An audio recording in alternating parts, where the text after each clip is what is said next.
నిధులను 55,000 కోట్ల రూపాయలకు పెంచిండు. టెండర్లు పిలిచిండు, కాంట్రాక్టర్లకు ఇచ్చిండు, కమిషన్లు మెక్కిండు. జూరాల నుంచి నీళ్లు తీసుకోవాల్సిందని శ్రీశైలం బ్యాక్ వాటర్స్ కు పంపించాడు. ఇవాళ శ్రీశైలానికి ఆ ప్రాజెక్టును తరలించడం వల్ల ఈ రోజు పాలమూరు ఎడారిగా మారుతుంది.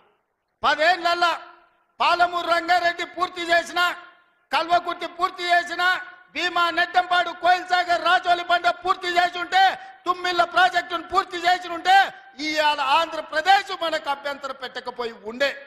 10 ఏళ్లలో నువ్వు ప్రాజెక్టులు పూర్తి చేయలేదు, పాలమూరును పడావు పెట్టినావు కాబట్టి ఇవాళ మా ప్రాంతం ఎడారిగా మారింది.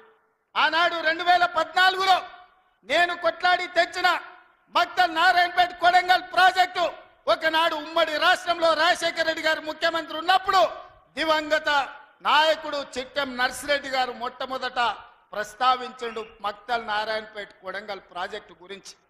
ఆ తర్వాత వారు చనిపోయినాక దాని గురించి మాట్లాడిన వాళ్ళే లేరు.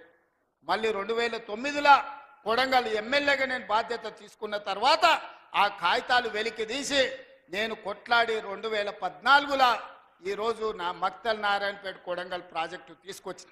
ఆనాడు 1500 కోట్ల రూపాయలతో అంచనా అయ్యింది. 1500 కోట్ల రూపాయలతోని 107,000 ఎకరాలకు ప్రాజెక్టు కట్టడానికి అనుమతులు తెచ్చినాం. 10 ఏళ్ళు నా మీద కక్షతోని, పాలమూరు మీద పగతోటి చంద్రశేఖరరావు ఈ ప్రాజెక్టును పక్కన పెడితే ఈ రోజు నేను వచ్చిన తర్వాత తిరిగి వాటిని దుమ్ము దులిపి పనులు మొదలుపెట్టిన.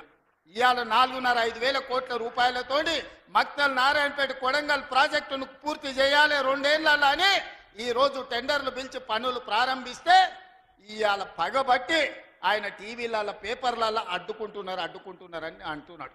నేను అడుగుతున్న చంద్రశేఖరరావు, నువ్వు 70 ఏళ్ళు మాకు అన్యాయం జరిగింది.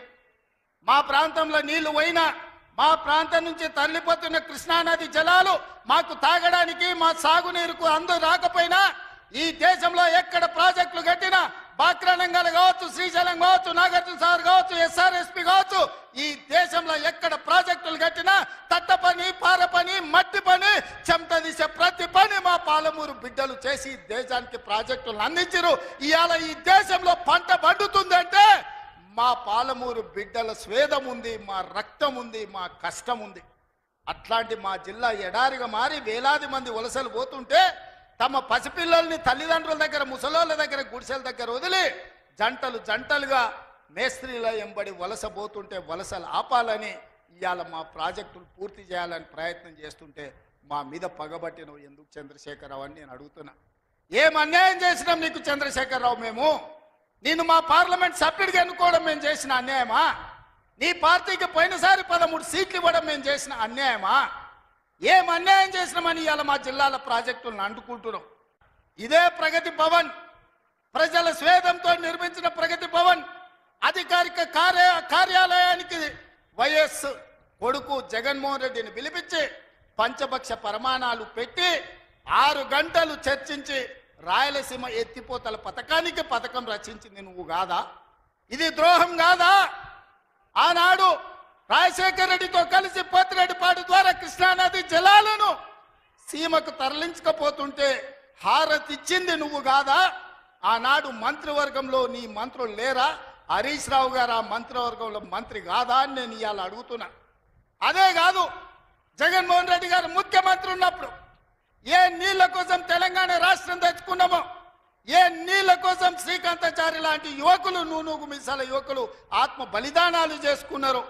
ఆ బలిదానాలతో సాధించుకున్న తెలంగాణలో కృష్ణానది జలాలు రంగారెడ్డి, మహబూబ్ నగర్, అదేవిధంగా నల్గొండ, ఖమ్మం జిల్లాలకు ప్రాజెక్టులకు, భూములకు పారాల్సిన నీళ్లు రాయలసీమ జిల్లాలకు తరలించకపోతుంటే రాయలసీమ లిఫ్ట్ ఇరిగేషన్, అదేవిధంగా ముచ్చుమర్రి లిఫ్ట్ ఇరిగేషన్ నిర్మించుకుంటుంటే ఒక్క రోజైనా నువ్వు అడ్డుకున్నావా? వీరతిలకం దిద్ది జగన్మోహన్ రెడ్డికి పంచపక్ష ప్రమాణాలు పెట్టింది నువ్వు కాదా? ఇవాళ నువ్వు చేసిన పాపం ఇవాళకు మాకు శాపమైంది, ఇవాళ మాకు ఉరైంది.